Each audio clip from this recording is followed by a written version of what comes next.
एक बार गौतम बुद्ध के पास एक स्त्री अपने बच्चे को लेकर रोती हुई आती है और उनसे कहती है, प्रभु मैं आपके पास बड़ी आशा लेकर आई हूँ।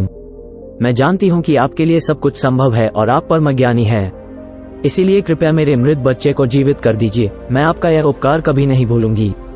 उस स्त्री को बुद्ध के पास उन लोगों ने भेजा था जो लोग बुद्ध से ईर्ष्या करते थे।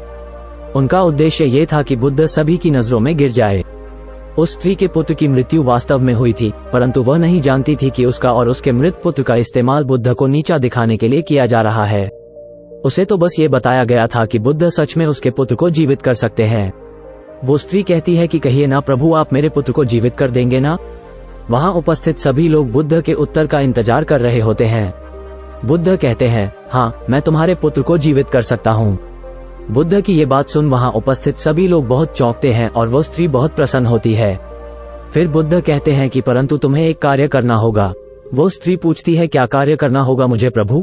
बुद्ध कहते हैं कि तुम्हें एक मुट्ठी सरसों के दाने लाने होंगे। वो स्त्री कहती है, मैं अभी लेकर आती हूँ प्रभु।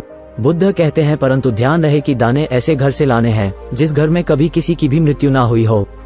वो स्त्री उसी क्षण सरसों के दाने लेने के लिए अपने गांव में चली जाती है। वो अपने गांव के हर घर में जाकर पूछती है। उसे सरसों के दाने तो हर घर में मिलते हैं, परंतु उसे ऐसा कोई घर नहीं मिलता जिसमें आज तक कभी किसी की भी मृत्यु ना हुई हो।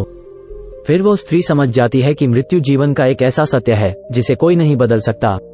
वो स्त्री बुद्ध के पास जाती है और कहती है, मैं इस बात को कहीं ना कहीं जानती तो थी, परंतु स्वीकारना नहीं चाहती थी।